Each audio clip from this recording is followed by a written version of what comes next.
É nosso convidado, Rodrigo Saraiva, deputado da Iniciativa Liberal. Bem-vindo à RTP. Já ouvimos esta semana o Ministro dos Negócios Estrangeiros dizer que o governo português tudo fará para ajudar ao diálogo. É pouco para a Iniciativa Liberal? Boa tarde. É pouco porque nós não estamos a falar de algo que seja novo. Recordar que, e faz agora um ano, decorreram eleições autárquicas em Moçambique e já na altura houve bastantes irregularidades, de tal forma que houve tribunais a solicitar recontagens e até repetição de eleições. Na altura também houve protestos legítimos e pacíficos da população na rua e houve repressão policial sobre esses processos. Portanto, estamos a ver um déjà vu. Relativamente há um ano e agora, houve aqui uma situação diferente, uma novidade, que foi, entre as eleições e o dia que estamos agora a falar e os protestos que foram surgindo, o assassinato de duas pessoas bastante próximas de uma candidatura, da candidatura de Venâncio Mondlane e de um partido que é o Podemos. E estas eleições, convém também recordar o histórico de que Venâncio Mondlane, que é este novo candidato que surge e que aparentemente fica em segundo lugar nas eleições e que também está a dizer que ele próprio venceu as eleições, a sua candidatura nas eleições presidenciais foi validada e ocorreu. Mas a candidatura da força política, que era a CAD, que suportava Venâncio Mondlane às legislativas, foi chumbada, não foi aceita.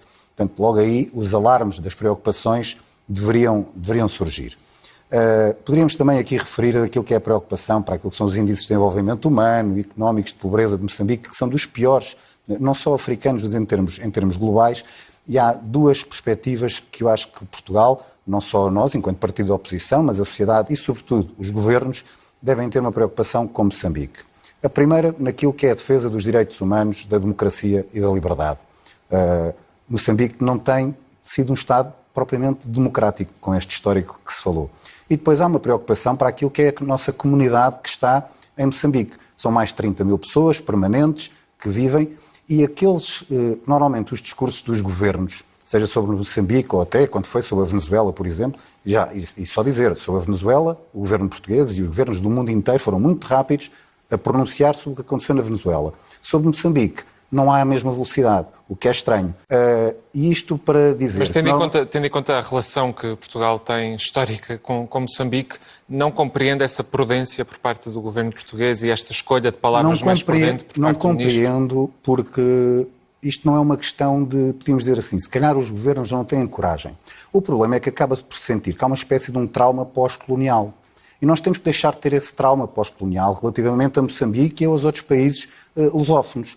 Até porque, por respeito àquilo que eles sempre pediram, que era uma emancipação, nós temos que os tratar como tratamos qualquer outro país, olhos nos olhos. Obviamente nós sabemos a relação histórica que temos com eles, mas isso não nos pode dar uma atitude nem de condescendência, nem de subserviência perante os regimes destes países. Temos que os tratar, olhos nos olhos, com o mesmo nível de exigência e de respeito que temos para qualquer país. E, portanto, se nós temos um nível de exigência com a Venezuela, com o Irão, para dar dois exemplos completamente diferentes, também o devemos ter com um país como Moçambique. Moçambique está ao nível da Venezuela, ao nível de transparência eleitoral, a seu ver?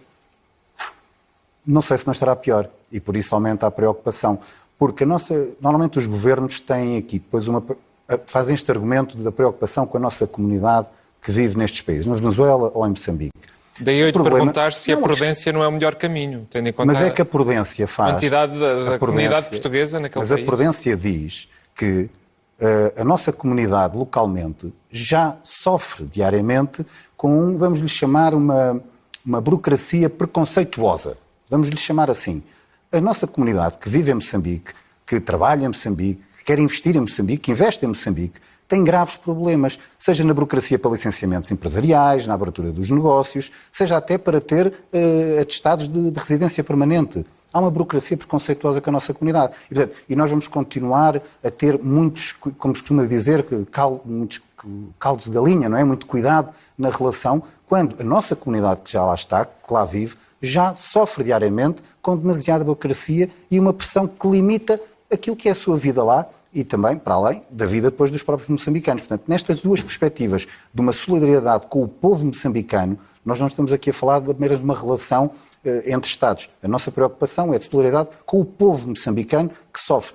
Como eu disse há pouco, o índice de desenvolvimento humano é dos mais baixos a nível mundial, o índice de pobreza é dos mais elevados a nível mundial. Para concluir, então, o Governo devia ter uma ação mais forte, mais efetiva e definitiva sobre a condenação e a não aceitação destes resultados eleitorais. Não deve aceitar todos estes resultados perante aquilo que são os factos que se conhecem, as irregularidades que se conhecem, e deve, junto com o resto da comunidade internacional, sobretudo também da União Europeia, porque há bastantes projetos da União Europeia a decorrer em Moçambique, as comunidades internacionais, quando demonstram uma preocupação com algum país, é para pressionar os regimes locais a mudarem de rumo, a terem um rumo à democracia e ao respeito pelos direitos humanos. Rodrigo Saraiva, obrigado por ter vindo à RTP. Muito obrigado, Pedro.